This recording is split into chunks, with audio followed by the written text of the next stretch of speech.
Hey everybody, John Henning here with woodworkingpodcast.com. You can see listen to all of our episodes on woodworkingpodcast.com. So today we're going to be talking about dominating marketplace. You have no idea how many times I'm in one of the groups or I'm chatting with someone or somebody emails me and says, John, that just doesn't sell in my area. I'm like, okay. So there's no people in your area that buy anything. No. That particular item is saturated. There's so many people selling it. They're lower price than I am.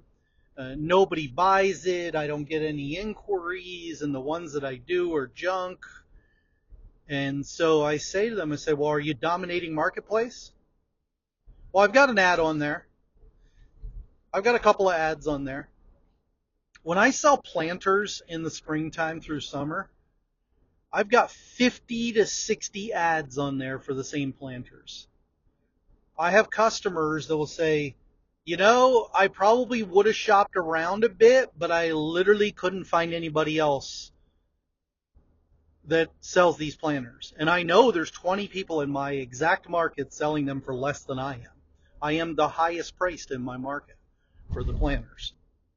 And I don't do anything special to them. I don't sand them. I don't finish them. I don't make them certain colors. They're standard. They're basic. And I sell a crap load of them, trailer loads of them every spring. And how I do that is by dominating marketplaces. There's a couple different ways to do that. And you do all these things together. So number one, don't place an ad. Place 10 ads a week for 4 to 5 weeks in a row. Place 20 ads a week for 3 weeks. Now, what's going to happen if you just go and place the same ad over and over and over again is Facebook is going to say, hey, there's an issue.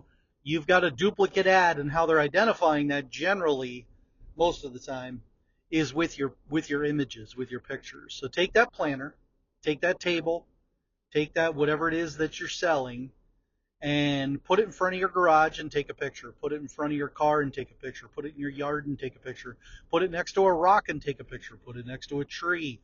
Go to your neighbor's house. Take a picture against their brick wall. Go to anywhere you can that would make a good picture. A local restaurant, a parking lot. Anywhere that's different background, different siding, different rocks, stones, different brick. Put it up against a fence. Take 30 or 40 single pictures of it, and then take your detail pictures. The detail pictures don't matter as much. You can do your close-ups and all of that over and over again. But the main picture, the first picture you load into Facebook, needs to be unique. It needs to have a different background. Turn it, take a 3/4 view, a quarter view, whatever you want to call it. Excuse me. And make sure that background is different. And then today, place 10 ads today, or 5 today and 5 tomorrow. But don't place them all at one time. Set a timer and do one every hour or two.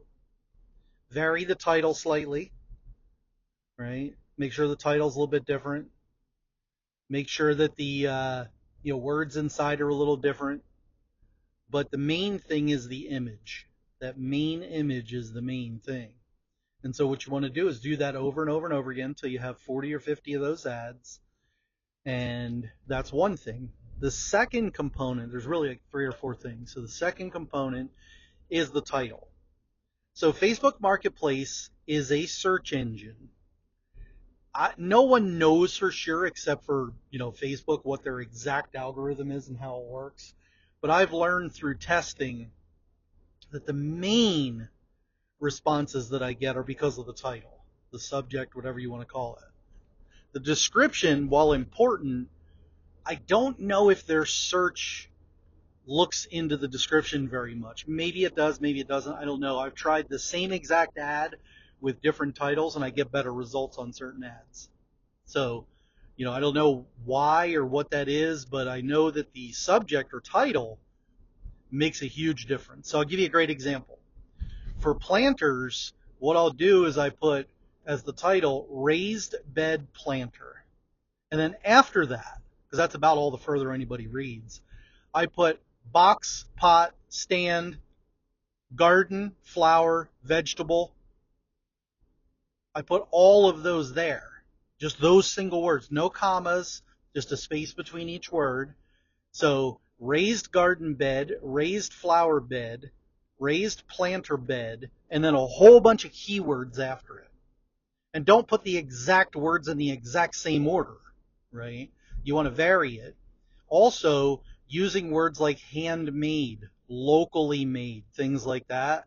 I don't know if that works better with the search or if you just get more clicks because of the way Facebook works. Okay, or the way it shows it to the people and then the way they react. Because the more they engage, the more they react with your post, the more it is shown to people. I know that for a fact. So use slightly different titles, like mix up the order of them, but make sure all those keywords are in the title. Because I believe that that's what makes up one of the biggest differences on how many people actually see your ad. So many folks put so much stuff in the description thinking that their search of Facebook search will you pull that data out of there as people search. I don't know. My gut tells me that's not how it works. I think it's a much more simple search than we give it credit for. I think it's a subject or title search only. Okay, so that's number two. Number one, place multiple ads. Number two, keyword load your title. Number three, and this is a big one, and this is tough for some folks simply because, you have lives and you have jobs and you have kids and you have all these other things going on. The faster you respond to the inquiries you receive, the more you're shown to more people. Now, I don't have any data to prove this. There's nothing written in Facebook's page that says this. What I noticed was I was working a full-time job, and then I got another job, and in between there was a lag. And during that lag, I was instantaneous on response. That's the only thing that I changed. And man, did I get a ton more views on my ads, and saves on my ads, and shares on my ads during that 30 to 45 day period. I'm talking double. And it's because I would check that messenger, like every 5 minutes I would check it. And as soon as I would see someone that had inquired, I would have, my copy paste preloaded responses. I would copy paste it in there. Sometimes I would still have it copied and all I had to do was click paste. Yes, it's available. When do you think you could possibly pick it up in Gilbertsville? I always ask questions, right? That's another way to sell more woodworking is to ask questions. Don't just answer. Ask them questions, get them engaged. But the faster I replied, the more people saw my ad. Now, as a buyer, I know that I can see how quickly someone's responding to ads because it shows me, as a buyer, how responsive the seller is. I don't know exactly where it's situated. It's somewhere in their ad. I think it's towards the top, maybe on the right-hand side. It's kind of small. And it says, responds in under an hour, very responsive, something like that. I only see that when I use my wife's account when I'm very responsive. If I'm not responsive, I've purposely tested this, and I've waited several hours to respond for a day. When I use her account to look at my marketplace ads, it just shows the ad. But if I'm very responsive and I look at it with her account, it says very responsive. So for some reason, Facebook puts that on there. My gut tells me they're looking at that as you're engaging or getting people to engage more, because that's what Facebook's all about, right? Facebook makes money from advertising. How do they get advertising? They get eyeballs. How do they get eyeballs? They get people to engage for them to keep people on their site. That's why they like videos. Because people watch and consume like hours and hours of videos every day. That's why they like Reels, because people right now like Reels. So what I'm saying is the faster you respond, the more times your ad is then shown to other people. I firmly believe that. So the first in dominating marketplace is place multiple ads of the same item with different backgrounds. The second is keyword load your title or subject. And the third is be super responsive, lightning fast. Test it out. Test one of them. Test two of them. Test all three of them. I almost guarantee you're going to get more eyeballs on your ads. Okay, if you do all of those things and you're in or near a major metro and people still aren't sending the is it available? Is this available? Is this available? And please, please, please remove. If it's up, it's available. I won't respond to generic messages, is it available? Remove that from your ads. If you don't remove that from your ads, please stop listening to my podcast. I am very adamant about that. I'm joking, but I'm not. Please, please, please remove that. You want them to inquire. It's easy for them to say, is it available? That's a preloaded message. Of course, when they tap the button, that's what comes through. Who cares? Respond. Some of them are real. Those are called leads. Leads turn into buyers. Buyers give you money. So get more leads by getting more inquiries. Encourage them to ask you questions. That should be in your ad. It's the opposite of what you think. Yes, is it a pain? Yes. Is there a lot of them? Yes. But you can't say, oh, this doesn't sell in my market. Nobody's inquiring if you tell them not to. Like you can't have it both ways. You want more inquiries because that's more at-bats. The more times you swing the bat, the more times you'll hit the ball. I don't care who you are. Put me up against the best pitcher in the world and pitch me 100 pitches. I'll hit a few of them, even if they're 100 miles an hour. I will hit a couple of them, okay? And I'm not a baseball player. My point is you can dominate marketplace, but if you don't respond, if you tell people not to inquire, if you're not responsive, if you don't ask questions, sure, you probably won't sell as much. But if you do all the things that I'm talking about in my podcast and you're still not selling, you should probably just give it up. You're right. Nobody in your market is selling.